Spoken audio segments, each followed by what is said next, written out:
Esta es la tercera y última parte del importante tema que hemos estado tratando.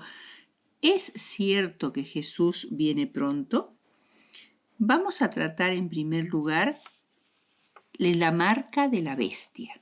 Para entender un tema tan importante como este, es necesario primero considerar varios factores de fondo. En primer lugar, ¿qué es la marca de la bestia?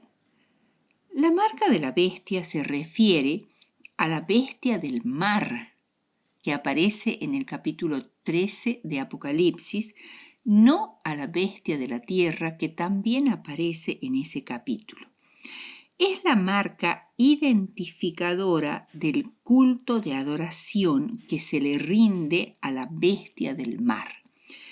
Por tanto, en el tiempo final, el mundo estará dividido en solo dos clases: los fieles y los impíos, como también lo anuncian múltiples parábolas de Jesús: el trigo y la cizaña, el pescado bueno y el malo, el siervo fiel y el siervo malo, las vírgenes prudentes y las insensatas, el siervo fiel y el siervo inútil, las ovejas y los cabritos.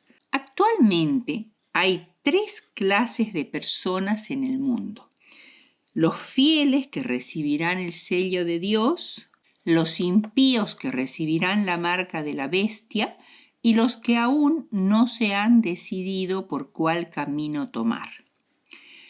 Los que reciben el sello de Dios son los 144.000, que aparecen en Apocalipsis 7, 1 al 4, y reaparecen en Apocalipsis 14, 1 al 5, como los que no se contaminaron con mujeres, pues son vírgenes.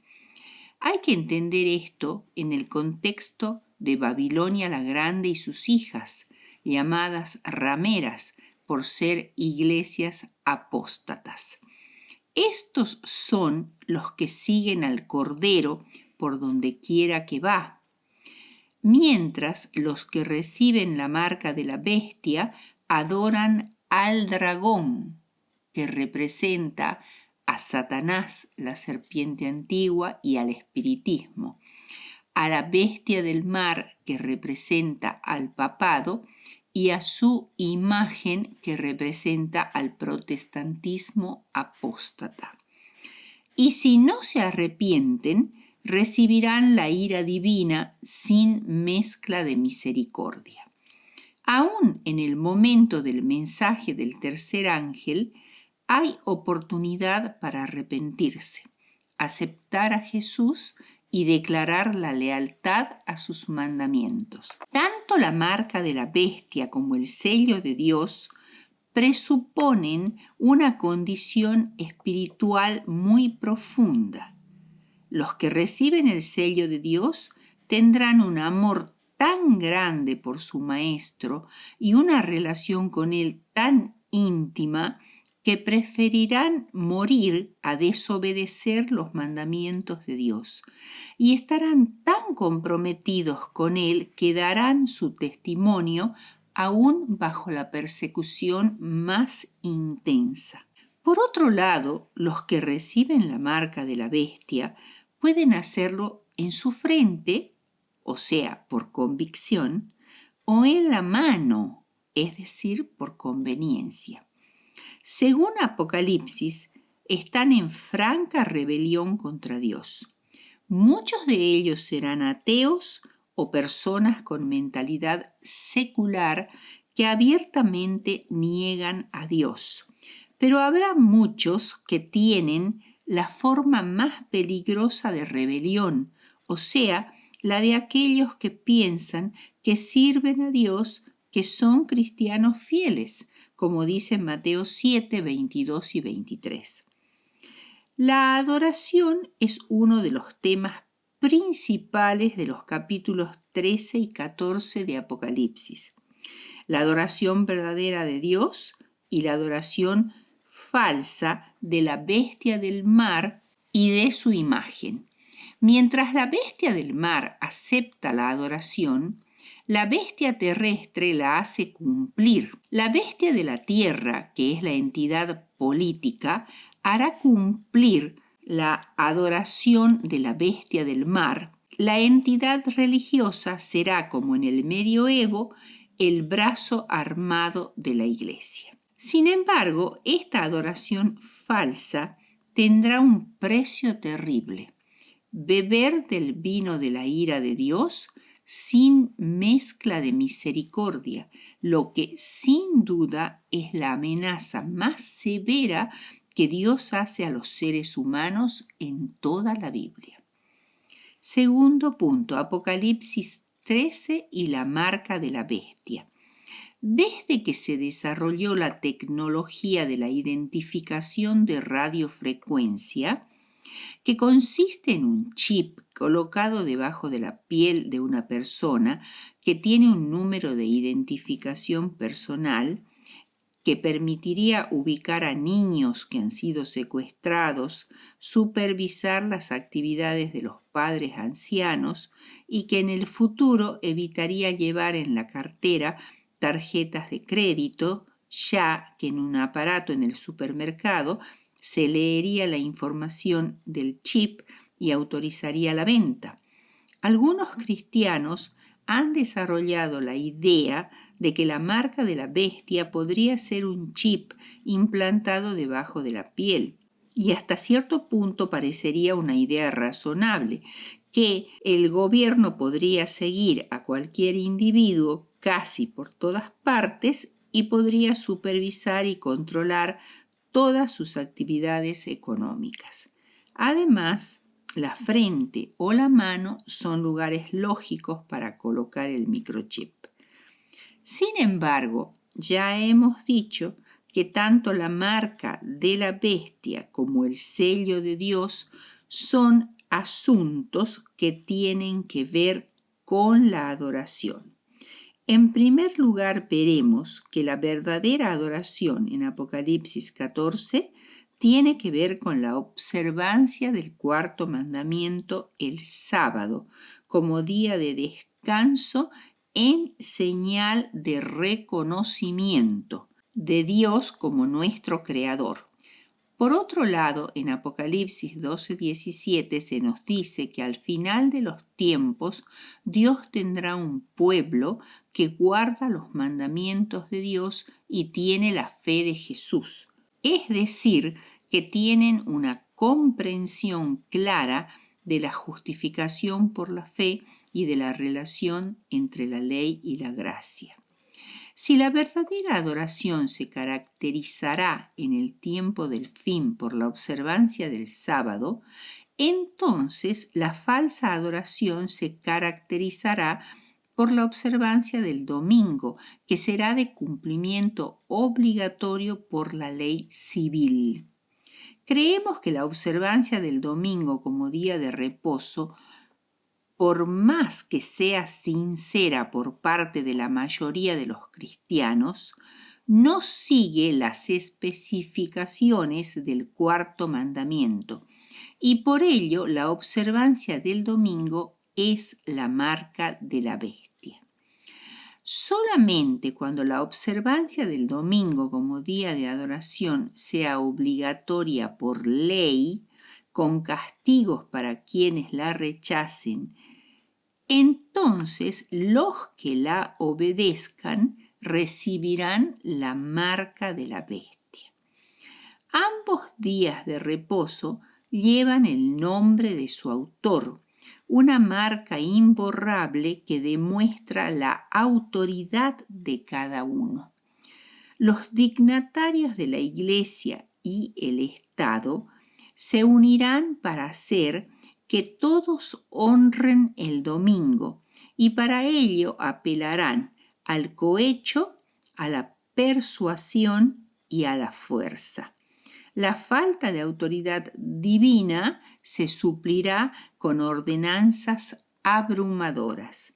Conflicto de los siglos, página 650. La legislación dominical se impulsará como un modo de mejorar la moralidad de la sociedad, pero en realidad es una muestra de la autoridad de la bestia del mar, el papado en el tiempo del fin.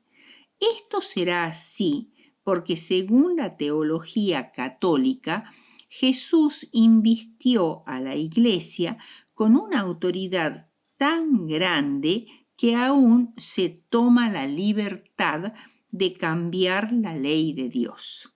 Según ellos, este es el poder de las llaves. La marca de la bestia será algo muy simple y altamente visible, de carácter público. Por ello, la observancia del día domingo es un excelente candidato para la marca de la bestia. Sin embargo, la interpretación adventista de la marca de la bestia ha sido una de nuestras enseñanzas más polémicas en los últimos 150 años. Un crítico la llamó la más alocada de nuestras alocadas especulaciones de las profecías. Y de hecho, actualmente parece increíble que Estados Unidos aprobara una ley que haga obligatoria la observancia del día domingo. Por otro lado, Estados Unidos es hoy una nación muy secular y una ley de esta clase no encajaría en una sociedad secular. Pero veremos que esta idea hoy es mucho más creíble de lo que fue durante buena parte del siglo XX. Tercera parte, los Estados Unidos y la marca de la bestia. Entre 1780 y 1890 se promulgaron en algunos estados del sur de los Estados Unidos las llamadas leyes azules, que hacían del domingo el Día Nacional de la Adoración Religiosa, y algunos adventistas fueron detenidos en la cárcel, especialmente en los estados de Tennessee y Georgia, por el delito de trabajar en domingo. Pero para 1900 todos esos proyectos de leyes en casi todos los estados murieron por violación de la primera enmienda de la Constitución. En los más de 200 años desde la fundación de Estados Unidos, nunca se promulgó en el Congreso una ley dominical nacional, y fue el principio de la separación Iglesia-Estado lo que lo impidió, y lo seguirá haciendo mientras exista este principio de gobierno. Y es por eso precisamente que el principio de separación de Iglesia-Estado está bajo un feroz ataque por parte de la derecha religiosa de los Estados Unidos. Y como tal ataque ha alcanzado ya al Congreso, la Corte Suprema de Justicia es el único reducto desde donde son bloqueados los esfuerzos de la derecha religiosa para que no alcancen su objetivo de establecer una teocracia cristiana en los Estados Unidos. Es por ello que algunos legisladores han estado introduciendo proyectos de ley a fin de que las Cortes no atiendan casos que se ocupen de asuntos religiosos. Uno de esos proyectos fue el Acta de Protección de la Oración Pública, llamado Proyecto Barrett, en el año 2005, o el Acta de Restauración de la Constitución, que despojaría a los tribunales de todo derecho legal de oír casos de la primera enmienda. El punto no es temer una abrogación inmediata de la primera enmienda, sino que un segmento grande de la población norteamericana es abiertamente hostil hostil al principio de separación Iglesia-Estado. Y si esta oposición continúa y crece, este principio puede dejar de serlo en la legislación y en la jurisprudencia estadounidense. Elena de White hace muchos años predijo que vendrá un día en que nuestro país repudie todo principio de su constitución como gobierno protestante y republicano. Testimonios para la Iglesia, tomo 5, página 426. Hay un sentimiento muy fuerte entre los protestantes de la derecha religiosa de que los Estados Unidos están en un tobogán moral. Los espectáculos públicos de entretenimiento están llenos de violencia, sexo y vulgaridad.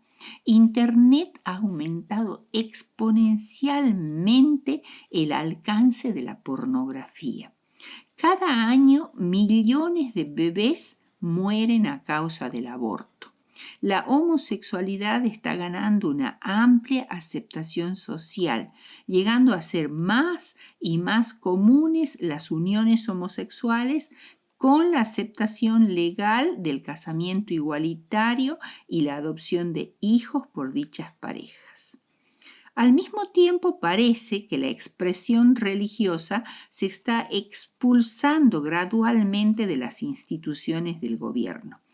En 1960 fueron proscritas la oración y la lectura de la Biblia en las escuelas públicas. Más recientemente, la Corte Suprema ha legislado contra los monumentos de los 10 mandamientos en propiedades del Estado y los secularistas están cuestionando las palabras religiosas en el juramento de lealtad y en las monedas estadounidenses.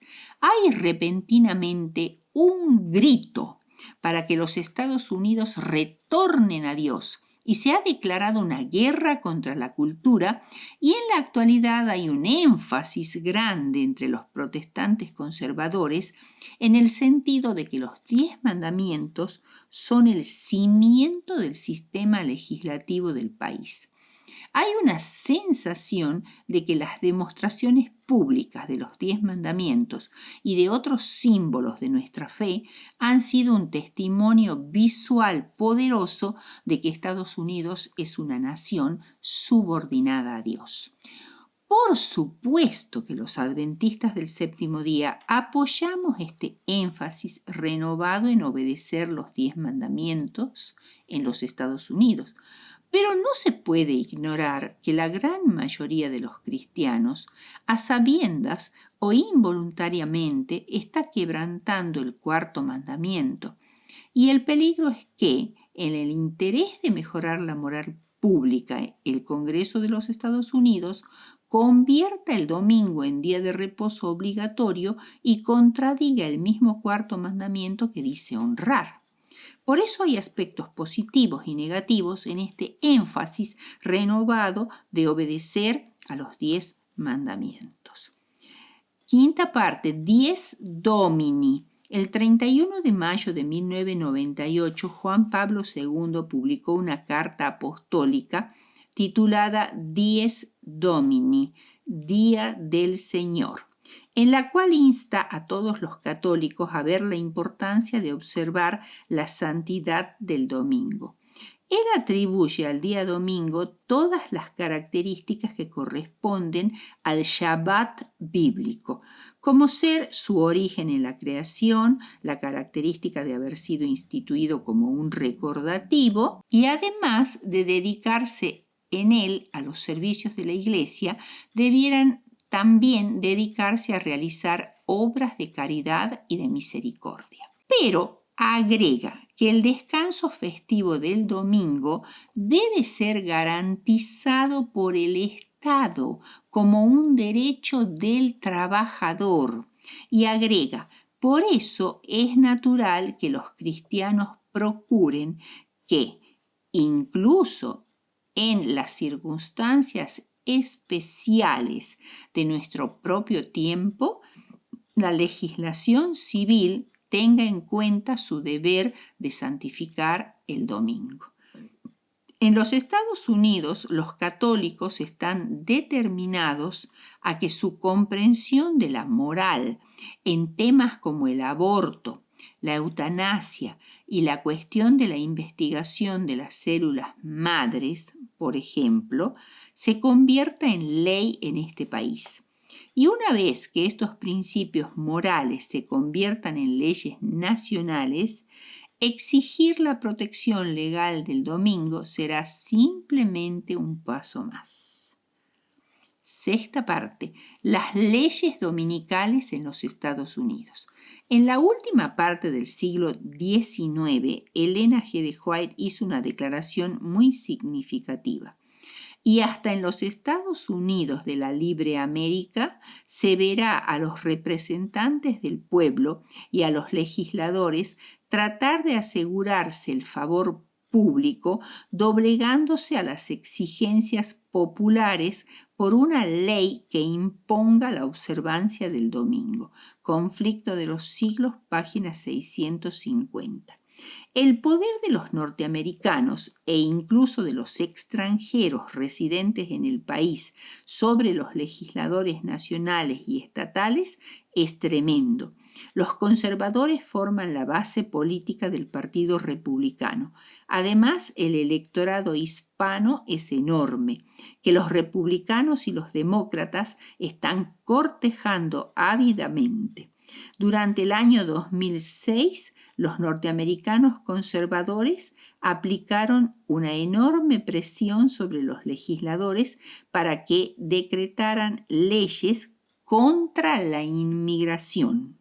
Al mismo tiempo, millones de hispanos de todo el país presionaron intensamente a esos mismos legisladores para que concedieran amnistías a los extranjeros ilegales. O sea, que se ha estado poniendo rápidamente el cimiento cultural para la promulgación de esa ley y por tanto una ley dominical nacional que hemos predicho durante más de 150 años y que ha parecido tan absurda a tanta gente, es hoy en día una posibilidad real.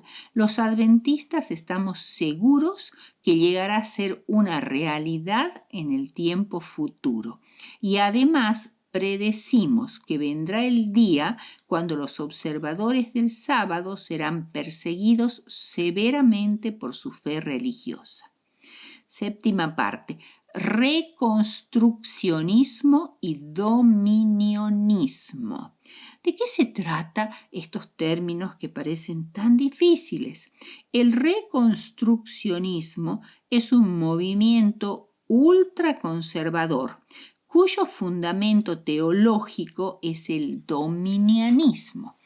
Ambos han tenido un impacto poderoso y de gran alcance en la derecha religiosa de los Estados Unidos.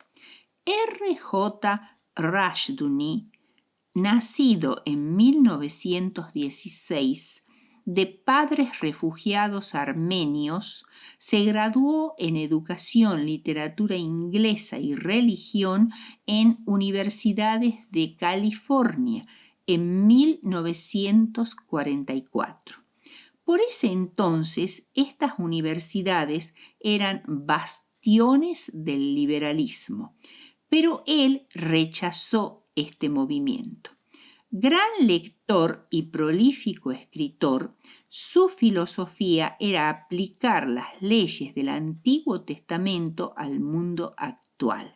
Tenía un gran interés en la educación cristiana, creyendo que la educación de los niños descansa en la familia y en la iglesia, no en el Estado. Además de esta área de coincidencia con el adventismo, también hay coincidencias importantes en la doctrina de la justificación por la fe. Los críticos no cristianos de Rushdoony lo ridiculizan como un fundamentalista alocado y absurdo. Él era un postmilenialista que, como Agustín, creía que el milenio no correspondía a 1000 años literales, sino que había comenzado en la resurrección de Cristo y por tanto comprendía la era cristiana. Además, creía que los cristianos eran los responsables de perfeccionar a la sociedad, incluyendo a sus gobiernos civiles, de modo que Jesús pudiera volver. Fue un firme defensor del dominianismo o teología del dominio, que creía que el mandato dado por Dios a Adán en la creación de ejercer el dominio sobre la tierra y sojuzgarla se aplica al tiempo actual mediante el sometimiento de todas las cosas y de todas las naciones a Cristo y a la ley de su palabra, ligando Génesis con Mateo 28, 19 y 20. O sea, en la visión de Rushdoony, el cumplimiento cabal de la gran comisión evangélica de Cristo ocurrirá cuando el mundo en su totalidad haya quedado bajo el dominio del Señor con los esfuerzos de la Iglesia y haya sido establecida una sociedad cristiana en cada nación. Rushdoony además no creía en el Estado secular con sus leyes basadas en la sabiduría humana. Es más, creía que estas leyes seculares han sido salvajes en su hostilidad al sistema de leyes bíblicas. Para Rushdoony, las leyes de una nación debían basarse en las leyes bíblicas, los 10 mandamientos, el Pentateuco, incluyendo la pena de muerte. Analizando sus premisas, comprendemos que toda su doctrina es una base para la persecución de los disidentes. No hay base bíblica razonable para relacionar el mandato del dominio por parte de Dios a Adán en Génesis 1:26 y la gran comisión de Jesús en Mateo 28. Jesús nunca implicó que esta gran comisión incluyera el dominio sobre los gobiernos civiles. Más bien Jesús repitió en Mateo 24:14, Lucas 24:48 y Hechos 1:8 que los discípulos debían ser testigos de su vida, muerte y resurrección. Por tanto, estos textos no apoyan la idea de que Jesús quiso que sus seguidores ejercieran dominio sobre las naciones del mundo y sus gobiernos civiles. Por el contrario, es a la bestia del mar de Apocalipsis 13 a la que se le dará autoridad, es decir, dominio sobre todas las naciones en el tiempo del fin, y no a los hijos de Dios. Y las naciones, antes de la segunda venida, intensificarán su rebelión contra las leyes de Dios. Es más, la teoría del dominio se constituye en una receta para la persecución, y fue esta visión de la Iglesia lo que condujo a la dominación católica de la política europea durante la Edad Media y condujo a la persecución de herejes, simplemente porque discrepaban con la religión del Estado. Nuestro mandato es convertir personas, no sociedades. La sociedad será transformada en aquellas culturas en las cuales más y más individuos se hagan cristianos. La idea de que los cristianos deben reformar a la sociedad conduce en línea recta a la persecución de las personas que en esa sociedad no elijan la conversión al cristianismo. Rushdoony y Schaeffer Otro teólogo norteamericano presbiteriano que tenía las mismas creencias proveyeron a los políticos conservadores norteamericanos la justificación teórica y teológica que necesitaban para estructurar el ejército político conservador. Ambos estaban convencidos de que la ley civil no se puede separar de la ley bíblica y que el Estado debe ser administrado según los principios de la ley de Dios. Por otro lado, la separación Iglesia-Estado significa, entre otras cosas, que las leyes del Estado deban basarse en principios morales seculares, no en los principios morales de cualquier iglesia o en sus libros santos. La filosofía de Rushdoony y de Schaeffer acerca del gobierno destruiría la separación iglesia-estado como la hemos conocido en los Estados Unidos. Esta filosofía es similar a la de los musulmanes fundamentalistas, en la cual el ideal es una sociedad sin límites nacionales y una iglesia unida al Estado gobernada según las leyes de Dios. El reconstruccionismo ha tenido una influencia profunda en el pensamiento de la derecha religiosa protestante, que ha dado énfasis al dominio que deben tener los cristianos sobre la sociedad.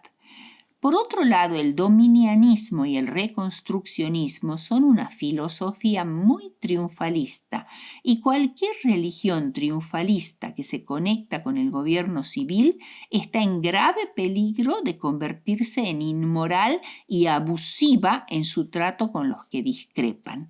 La unión Estado-Iglesia que Rushdoony y Schaeffer, la derecha religiosa y los católicos romanos proclaman con tanto fervor es el fundamento de toda persecución religiosa. Recordemos que el poder corrompe y el poder absoluto corrompe absolutamente. Pero estas no son sus intenciones actuales. Es con el sistema religioso político que quieren establecer y con el uso que harán de ese sistema una vez que se haya establecido, con lo que tendremos problemas. Octava parte. ¿Cómo se desarrolla la persecución? Constantino estaba preocupado y tenía razones para estarlo. Su pequeño ejército afrontaba las fuerzas de su cuñado Magencio, muy superiores en número a las suyas. Ambos luchaban por el trono del emperador del Imperio Romano y se encontraban en octubre del año 312 después de Cristo en el puente de Milvio, cerca de Roma. ¿Cómo podría su pequeño ejército vencer al tremendo ejército de Magencio, 4 veces más grande? Solo con el favor del Dios más poderoso sería posible. Sin embargo, en la tarde del 27 de octubre, vio una cruz brillante entre los rayos del sol poniente y sobre ella estas palabras: con este signo vencerás. A la mañana siguiente hizo que sus soldados inscribieran en sus escudos las letras X y P, las 2 primeras letras de Cristo en griego, el Dios cristiano. Y esa misma tarde derrotó al ejército de Magencio y Constantino se coronó emperador de Roma. Inmediatamente Constantino profesó la fe en Cristo y al año siguiente, el 313 después de Cristo, proclamó el Edicto de Milán, que concedió la libertad a todas las religiones, incluso al cristianismo. Después de casi 300 años de persecuciones, los cristianos por fin eran libres de practicar su religión sin miedo a ser detenidos, encarcelados y en algunos casos muertos. La conversión de Constantino pareció un sacudón menor en medio de todos los acontecimientos de ese año. Pero en los siguientes 100 años creció tanto que se convirtió en un terremoto masivo que cambió radicalmente el curso de la historia mundial. El paganismo y la adoración al emperador habían sido la religión oficial del Imperio Romano durante varios siglos. Por ello, Constantino era, al mismo tiempo, el Pontifex Maximus, el objeto oficial de la adoración pagana al emperador del imperio, y también era cristiano, lo que le daba al cristianismo una ventaja importante sobre el paganismo.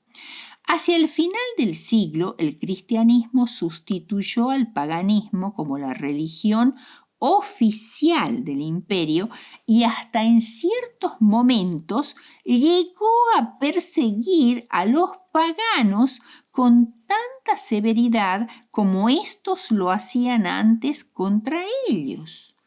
Durante casi 300 años los cristianos habían creído firmemente en la convicción de que la conversión a la fe tenía que ser el resultado de una elección libre y que el cristianismo es una religión de amor, no de fuerza.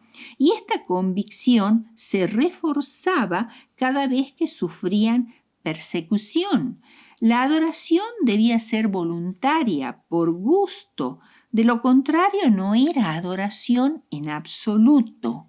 La verdad no debe ser predicada con espadas o con dardos, ni por medio de soldados, sino por persuasión y consejo, había dicho Atanasio.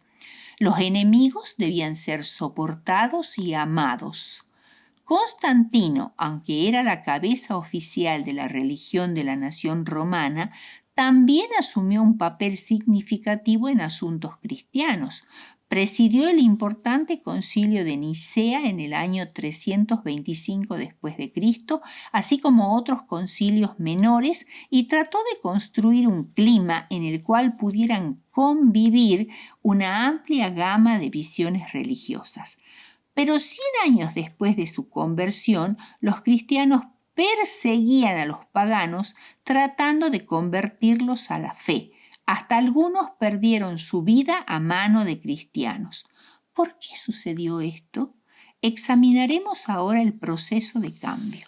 Constantino el Grande reinó por 30 años, del 307 al 337 después de Cristo, en una sociedad más o menos tolerante. Su hijo Constante, que gobernó desde el 337 al 350, siguió la política de su padre de tolerancia a las religiones, y el cristianismo prosperó durante esos años porque se sumaron miles de cristianos a la iglesia y los obispos ganaron un poder político significativo.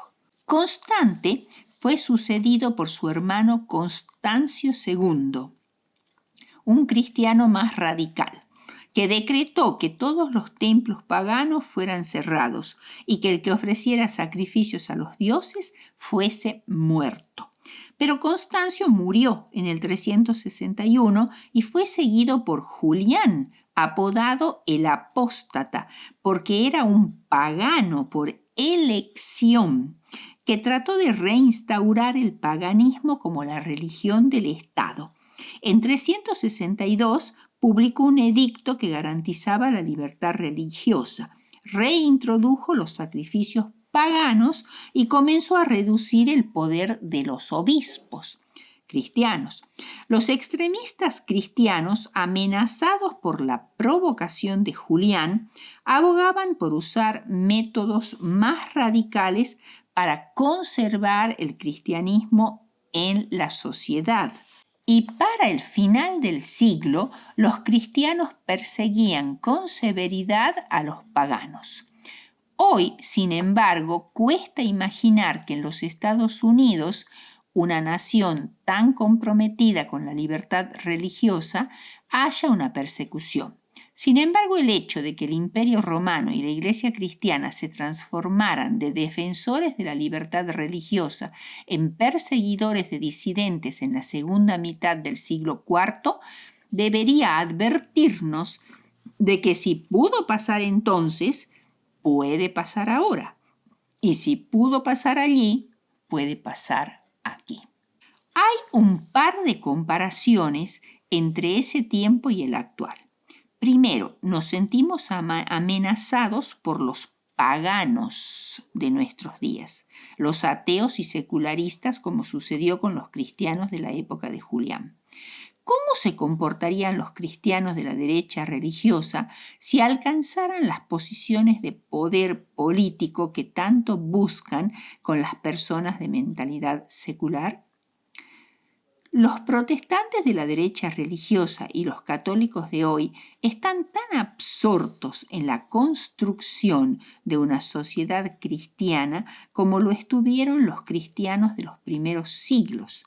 A principios del siglo V, San Agustín escribió su libro La ciudad de Dios, donde sostenía que el cristianismo triunfaría finalmente sobre el paganismo en la sociedad romana. Y hoy los cristianos de la derecha religiosa han estado presionando con fuerza para que el cristianismo triunfe definitivamente sobre el secularismo norteamericano.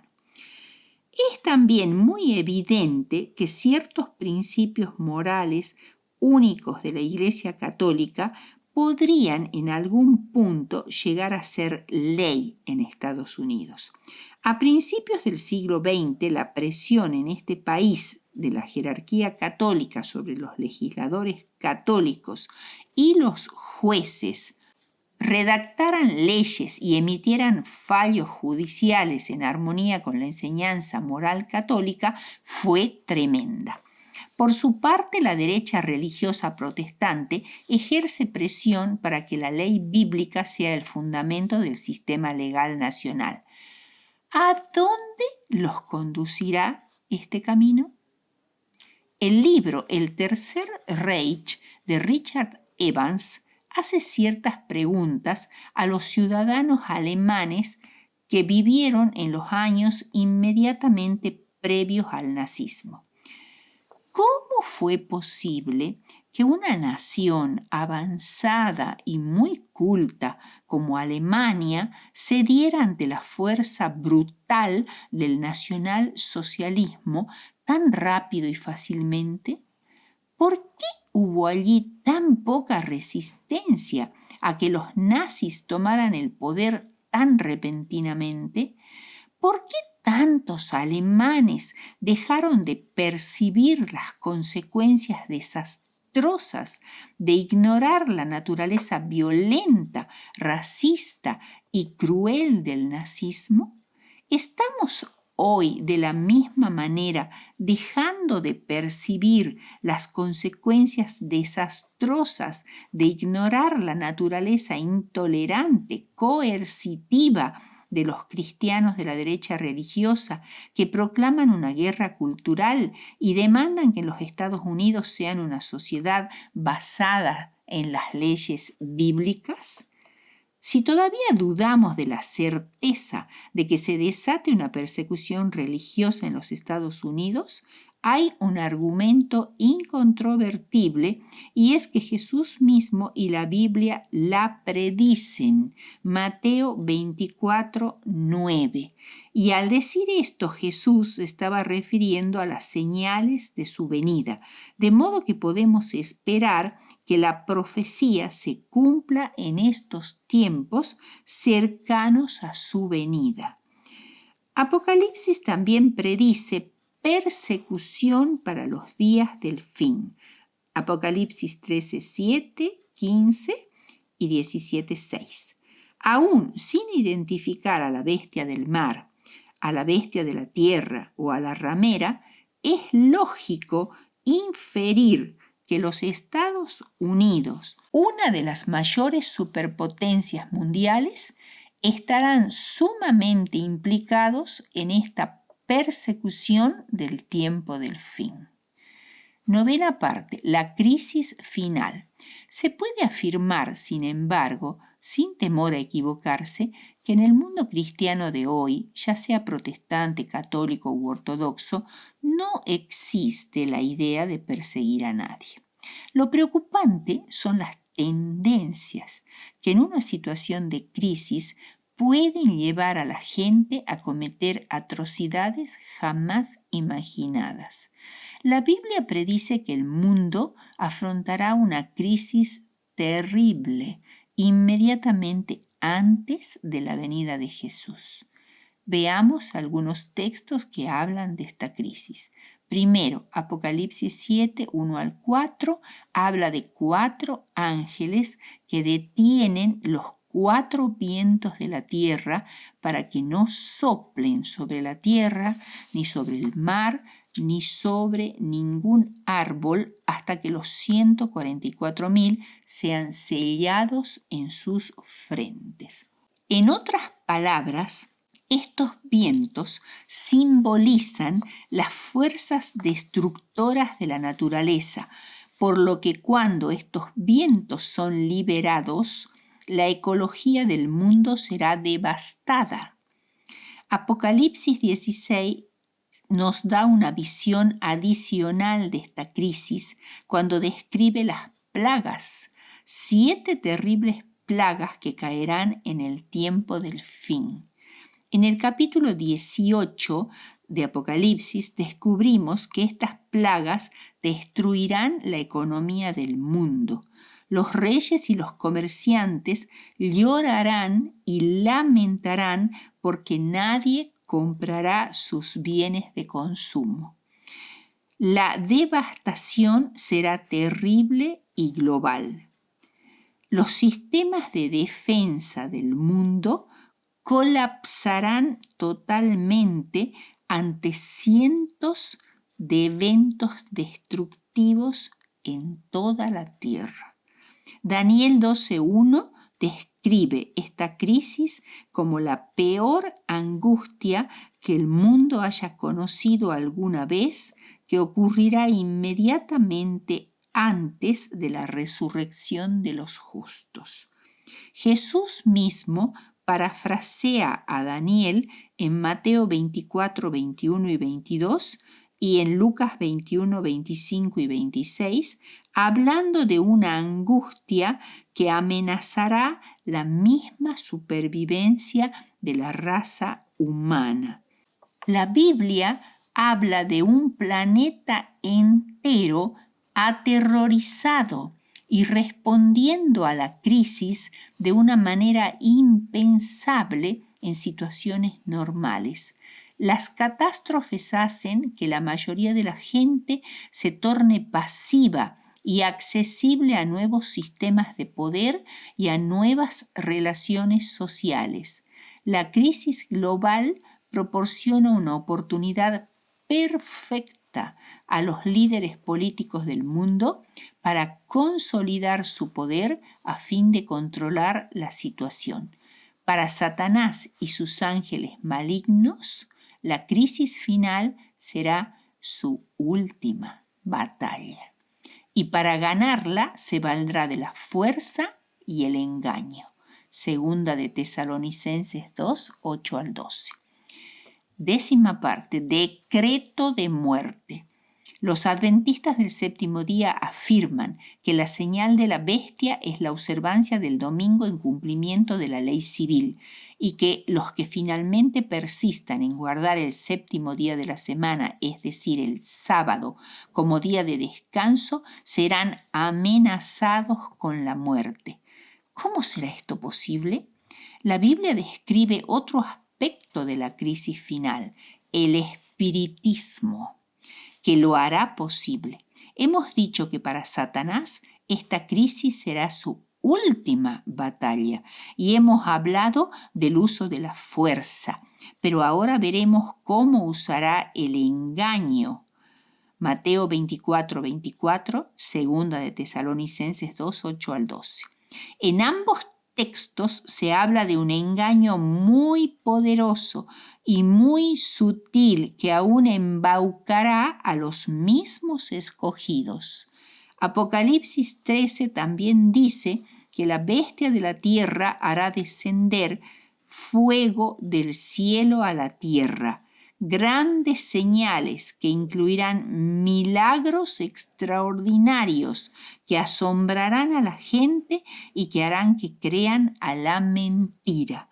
Juan, hablando de la sexta plaga, dijo que vio salir de la boca del dragón, de la bestia y del falso profeta 3 espíritus inmundos a manera de ranas que hacen señales y van a los reyes de la tierra en todo el mundo para reunirlos para la última batalla de la tierra, el Armagedón. Los adventistas del séptimo día creen que en el contexto del engaño demoníaco, los líderes mundiales promulgarán un decreto de muerte contra los que guarden los mandamientos de Dios, incluido el cuarto. El mayor engaño será que el mismo Satanás aparecerá como Cristo y pretenderá ser él en su segunda venida. Aparecerá en diferentes lugares como un ser majestuoso, de un brillo deslumbrador, y el pueblo se postrará en adoración frente a él, y en su mensaje de amor y paz asegurará haber cambiado el día de reposo del sábado al domingo. Este engaño será casi irresistible y conducirá al mundo a proclamar un decreto de muerte contra los que guardan el sábado. Hay que comprender que este no es un tiempo normal, es un tiempo de crisis, de no cualquier crisis, de la crisis final, en la cual las fuerzas satánicas se jugarán el todo por el todo, el período breve al que se describe como un tiempo de angustia mayor que el mundo haya conocido nunca, inmediatamente antes que Jesús vuelva, un tiempo en el cual la raza humana estará bajo pánico y las fuerzas demoníacas estarán empeñadas en engañarla por medio de milagros extraordinarios. A eso hay que agregarle catástrofes terribles por todos lados y el fanatismo religioso que comienza a mostrar su peor rostro en Estados Unidos. Ellos abogan activamente por la construcción de un orden social, político y religioso con base en la Biblia, que finalmente niega la libertad religiosa a los enemigos de Dios. La persecución no viene de gente mala que trata de hacerle mal a los demás, sino de gente buena que trata de hacerles bien a los demás. Los Estados Unidos estarán íntimamente implicados en la persecución del conflicto final. Jesús dijo que antes de su segunda venida, todas las naciones odiarán y perseguirán a los hijos de Dios. Mateo 24:9. Los engaños del tiempo del fin harán que Estados Unidos quebrante su principio fundacional de la libertad religiosa. Y prácticamente actualmente ya se ven tendencias que sugieren el desarrollo de dicho proceso. Los que hoy se oponen fanáticamente a la separación Iglesia-Estado están poniendo los cimientos de esta persecución que ocurrirá durante la crisis venidera. El papado, según el capítulo 13 de Apocalipsis, la bestia del mar que representa al papado cumplirá las siguientes características. Primero, conseguirá el poder político del mundo entero. Apocalipsis 13:7. Segundo, el mundo reconocerá su autoridad espiritual y la adorará. Apocalipsis 13:3 y 4. Tercero, la bestia del mar perseguirá a los que se oponen a su autoridad. Apocalipsis 13:7. Si la bestia del mar es una potencia del tiempo del fin y si representa al papado, debe cumplir con estas especificaciones en los días finales de la historia de la Tierra. El Vaticano ha aspirado históricamente al dominio global. Pío XI, desde 1922 a 1939, dijo: el imperio de nuestro Redentor abraza a todos los hombres y toda la humanidad está sujeta al poder de Jesucristo. También se opuso fuertemente al Estado secular moderno, que por aproximadamente 200 años ha impedido que el papado ejerza el dominio universal. El autor católico George Lapiana resumió la ambición papal en estas palabras: por su propio reclamo, la Iglesia Católica es una iglesia totalitaria que espera conquistar el mundo bajo el principio de que es la agencia divina exclusiva de la salvación, el órgano exclusivo de la gracia divina y el canal exclusivo del Espíritu Divino. El poder católico y la libertad norteamericana, página 20. Según Malachi Martin, el Vaticano quiere dominar el mundo políticamente a fin de poner orden al caos moral. Por supuesto, cuando el mundo se rinda al dominio moral y político del Vaticano, la persecución de los disidentes seguirá naturalmente, como siempre sucede cuando la Iglesia y el Estado están unidos. Malachi Martin llegó a decir que Juan Pablo II esperaba un gran acontecimiento, una especie de catástrofe que inmediatamente llevaría al dominio total del Papa. Esto coincide con la conclusión adventista de que desastres naturales terribles que dejarán al mundo sin defensa causarán la crisis final. No es demasiado rebuscado imaginar que el mundo daría el poder a las autoridades religiosas para que lo rescatara de las consecuencias catastróficas de un desastre universal sin precedentes. ¿Y qué mejor autoridad religiosa que la única que ya tiene la influencia global y el respeto universal? ¿Cómo responderemos? Deberíamos, en primer lugar, proteger la libertad religiosa. Elena de White dijo: es nuestro deber hacer todo lo que esté en nuestro poder para prevenir el peligro que nos amenaza. Eventos de los últimos días, página 129.